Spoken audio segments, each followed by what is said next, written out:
Welcome to the Cold Call Benchmarks podcast, the show where top sellers break down exactly how they're hitting or chasing their quota. No fluff, just fire.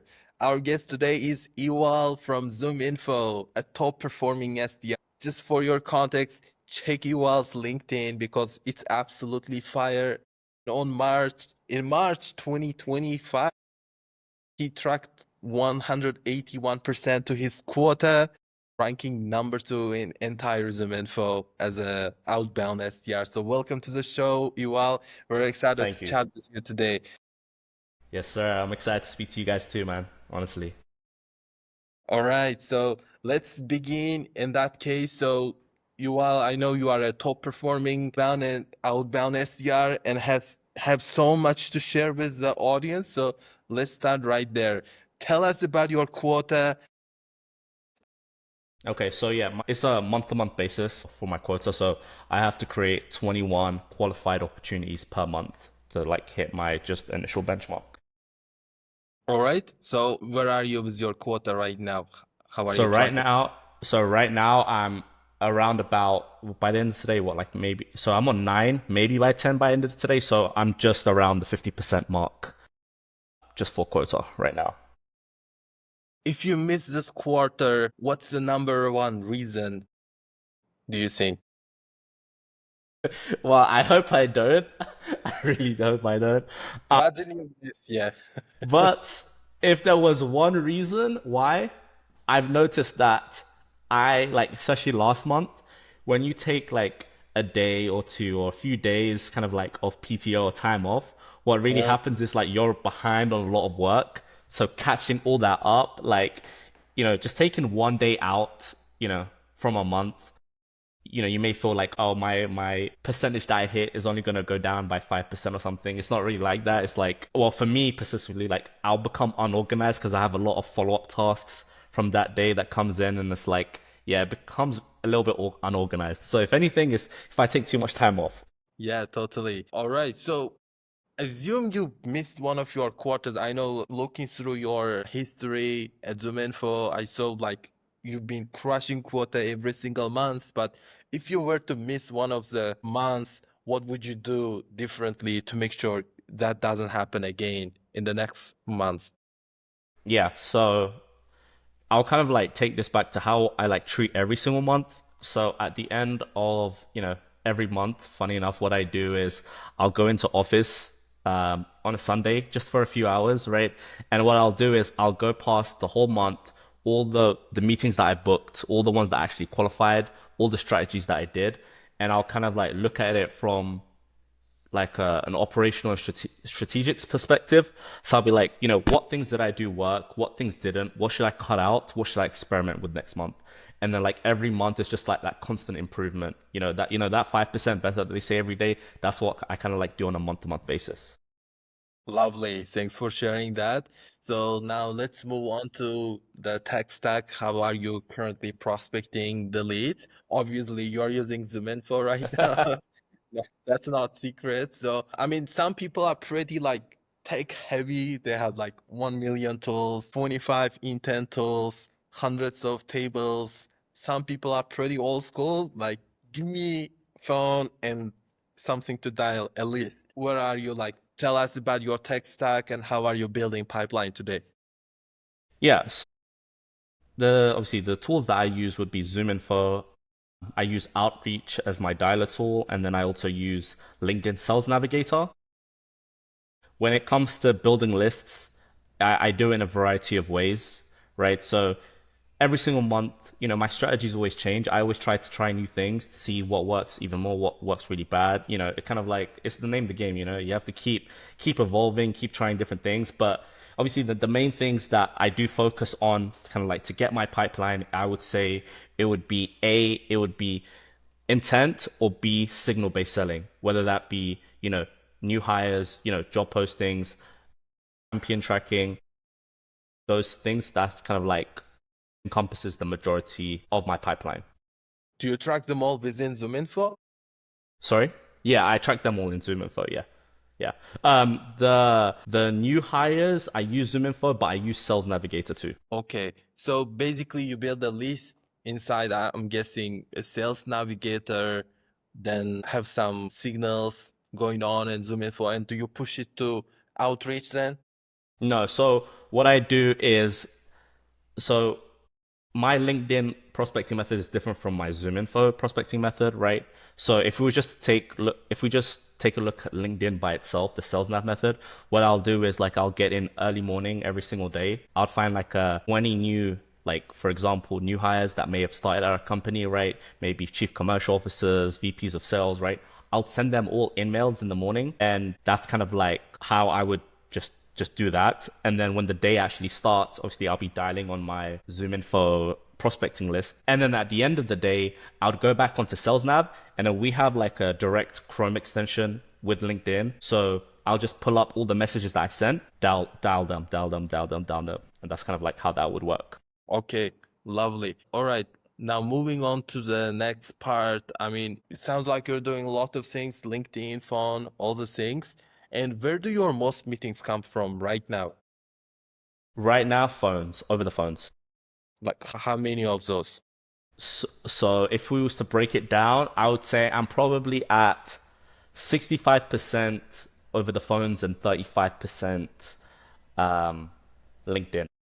I rarely get any email bookings. That's one thing I need to work on, right? Running the sequences and stuff. Like that's one thing I haven't mastered yet. I haven't like gave a lot of attention to, but that's one thing that I need to work on. Awesome. Your phone strategy is clear, calling people with intent and also hiring people. And your LinkedIn strategy, is it just sending emails or do you do anything else like commenting on people's posts, providing like value on the comment section? Do you do any of those or no? So, what I'll do sometimes, so this is like on my free time, it's not kind of like something I do constantly on a day to day, but I'll just type in sometimes Zoom info, like competitors' names on LinkedIn, right? Just any post regarding them. And if I see anything about anyone expressing any pain, any type of uncertainty kind of thing, I'll just hit them with a comment or hit them with a DM and kind of like go from there. That's smart. Yeah. Okay. So say while someone came in and told you, while we have budget cuts, we have to cut one of your tech tools from your stack, what would you ditch if you had to? I would say budget. I'd rather them have a vendor than No, I mean the tools. Like if someone had said, you don't have budget for all your tools, you need to cut one of your tools off your stack. Which tool would you cut? I'll take away outreach, honestly. Yeah, it's just very clicky for me and like not very user friendly from my experience. Yeah, that's the tech stack that I would take down. Okay, sounds good. So let's now talk about results. I know as an outbound, like top performer SDR, a lot of top performing SDRs usually run different experiments to get better. So what was your most recent experiment that you've tried that did really well? I would say it was calling low level ICs to gain insights.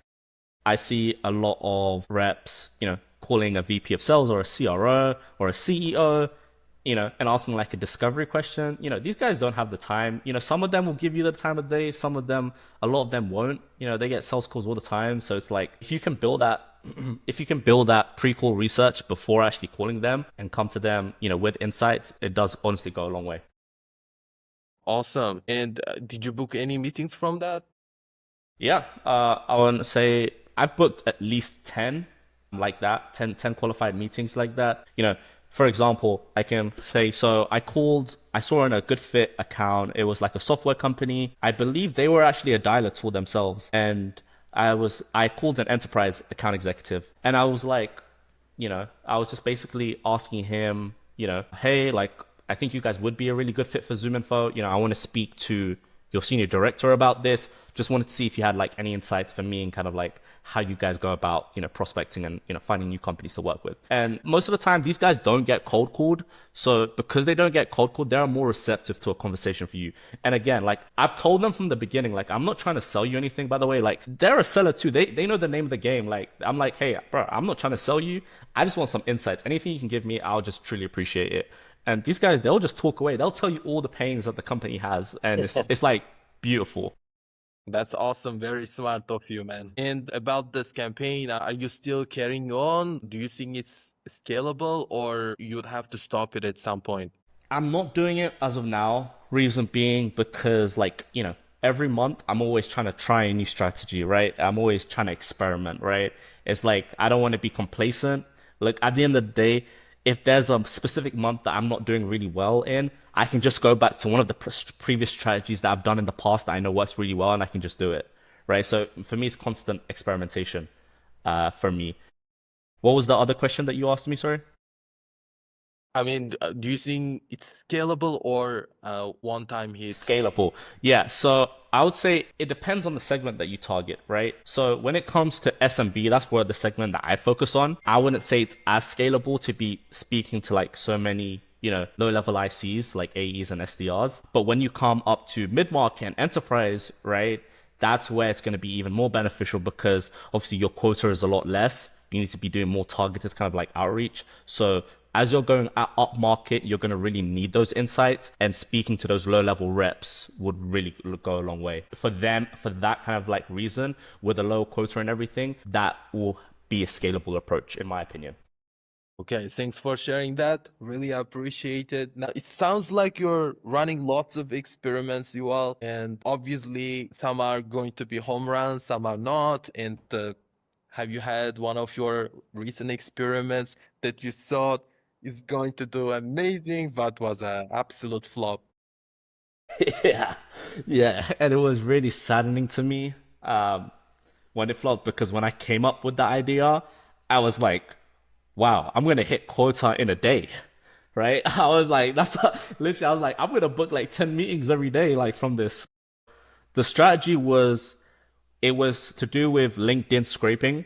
So I was planning to scrape all the engagement from ZoomInfo's official account. So any prospect that would interact with a LinkedIn post that we've posted, I can basically, get their data on a list, and I can just use ZoomInfo to enrich it and just dial those people.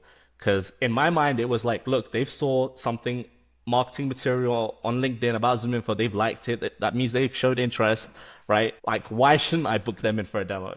That wasn't what the results came out to be. And what was the result like? I didn't book anything. I didn't book anything. I booked zero the whole day. That was the only people I dialed because they just posted something and it had like, I don't know, 400 likes, So I was like 400 likes to my actual ICP level that weren't already our customers. Maybe I got down to a list of like 80 people, dialed all those 80 people, the people that I connected with, like it was just no, not interested. Not interested. Sometimes I guess people just like stuff on LinkedIn for the sake of liking it. They see the button and they just go whoop. Yeah, totally, man.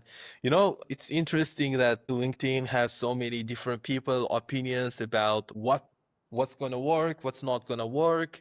And from your experience, having tried a lot of different experiments, and what do you think that most reps are doing today that will never work? I would say more into like a lot of things that I see reps doing today across different organizations is less on the prospecting side, more on the pitch side when they're speaking to prospects. I see a lot of people saying, let's get you in for a demo, let me show you the product, right? They're actually pitching the word demo, and that's like key red flags to like a prospect. They're like, no one wants to sit in a demo, go through 30 minutes and get a discovery corner. No, that's not what a rep should be doing. They should be pitching the solution to their problem, right? For the CTA, like the call to action, right? So as you're speaking with them, you've done your discovery. Look, they've seen that they're interested. Rather than saying, cool, do you have 15 minutes tomorrow to go over a demo of our platform? You can go the consultative route and just be like, when do you have 15 minutes tomorrow to show you how we can solve problems XYZ, right? Don't pitch the product, pitch the problem, if like the solution to the problem, if that makes sense. 100%. Yeah, 100%. Pitching would not get you to the quota, definitely. Yeah, no, 100%, 100%. All right, so this is the most exciting part of our podcast, which is Would You Rather Sales Edition. So I'm going to be asking you rapid fire questions and you need to answer them without thinking. Just pick one, okay? Mm-hmm. No thinking. No thinking. I got you. I got you. No thinking. All right, let's go. Hit me. Book 3 meetings a day with bad fit ICP or one with perfect fit. Perfect fit. Unlimited emails or unlimited calls. Calls. More pipeline or better pipeline. Better pipeline. Would you take one meeting or 10 cold call connects? One meeting. Objection with no budget or already have a vendor. Already have a vendor. Your team misses quota but you crush it. Celebrate or cringe. No, I can't do that. ZoomInfo or Apollo. ZoomInfo all the way. ZoomInfo all the way. Okay. All right. So this is going to be the last part of our podcast. So it's gonna be like simple questions and kind of like tips, recommendations, and in your experience. So I'm gonna be asking you simple questions, and you will basically share your opinion on that. Uh-huh. Mm-hmm. Okay. Sounds good. Best cold call opener you've ever heard or used. It's one that I actually use. I don't know if I made it up myself or if I've copied someone else, like, because I like to take in a lot of knowledge from other people and incorporate it. But one thing was like, when I told you I sent in-mails, right? And then I call after the in-mails in the afternoon, I'll just pick up the phone and be like, hey, Mavlon, this is Eyueal. I sent you a note over LinkedIn earlier today. I'm not sure. Did you get a chance to see it? And then they'll be like, either yes or 80% of the time they'll be like, no, like, what did you send? That's your permission to pitch. Okay. And how many touches is it taking for you to book one meeting? I would say between 2 and 3 touches. LinkedIn plus phone, right? Yeah, maybe like LinkedIn. You mean like, does a dial count as one touch, like multiple dials? Yes. Yes. Oh, okay. So yeah, I probably dial people a lot. So like the same person. So maybe on average, like 6 touches then, if that's the case. Okay. 6, 7 touches. Yeah. Cold email, subject line, you'd bet quota on. First name, last name, Payne. Your go-to call to action. Is this of interest? I would say to them, or worth me sending some more information if it was on an email or a LinkedIn. Worst cold call you ever made. I was dialing, and the worst cold call I made, I saw a note that a prospect said, hey, follow up in Q4. And I just came across those notes in Q4, and I was like, yeah, let me call him. I'm like, hey, like, I know you told one of my reps, to follow up, so I was just reaching out to you, rah, rah, rah. And then he was like, yeah, I'm not interested no more. And then I was like, what changed? And then he was like, I'm just not interested. And I was just like, I just wanted to what changed though? And then he lost he lost his marbles, and then he went off on a tantrum, just cursing me out and stuff like that. It was a crazy thing, but I would say that's the worst cold call I have. Like, I can't say what he said on this because it's too vulgar, but yeah, it was crazy. This is worse than whatever you've seen on LinkedIn, because I've seen people curse people out on LinkedIn, but I genuinely feel that day I had the worst experience on a cold call. Wow. I hope you recovered quickly and Yeah, moved on. he was threatening my family. I was like, why are you threatening my family when I just gave you a cold call? Is it that big of a deal? But hey, some people are some people. Definitely, man. And on to the next question. First thing you do after getting told not interested. It's one or two, either what changed, like I said to that previous guy, or two, I'll be like, what are you not interested in? Just straight up. I'll be like, what are you not interested in? They stumble. They just like you don't know, right? Because like they don't let you get to the pitch when they say they're not interested, right? I'm like, but I haven't told you. You know what I mean? So it kind of like puts them at a pedestal where it's like, you don't know what you're not interested in, so just hear me out for a second. Awesome, man. And your number one tip to coach a rep stuck in a slump. Stay in creative mode. Like, always strategize, come up with new ideas. Like the SDR game, the AE game is evolving every single day. AI, software, whatever the case may be. Like, doing the same thing that you were doing 6 months ago, it may not work like right now. Just keep strategizing, find different ways. Like, be creative, right? Don't do what everyone else is doing. Try find what people aren't doing, because that's where you make the most noise in the least crowded market. Right.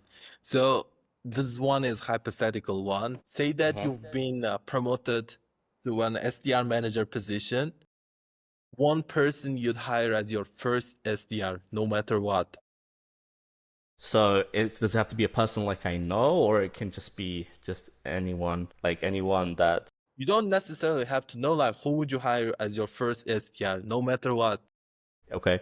I would say anyone, obviously, number one, you have to be good at cold calling, right? And two, I would like them to have some type of LinkedIn presence within my ideal ICP. So when they're creating content, like it can help drive kind of like a lot of, inbound leads, referrals, because a lot of things, in this day and age when cold calling, is at its highest, like relationship based selling is like really valuable. So having that LinkedIn presence and that brand awareness really goes a long way. All right, that's a wrap. Thank you so much, Yuval. I really Yes, appreciate sir. you joining and sharing all this knowledge with the audience. So thank you guys for tuning in for the first edition of Cold Call Benchmarks podcast. If you took, I was number one. I you was were number the one. first one. Yeah, yeah, yeah. I feel so. Thank you. If you took one play from today, hit the follow button somewhere on LinkedIn or wherever you are watching this podcast. Leave us a review and leave a comment what we can do better the next time. Thank you. Take it easy.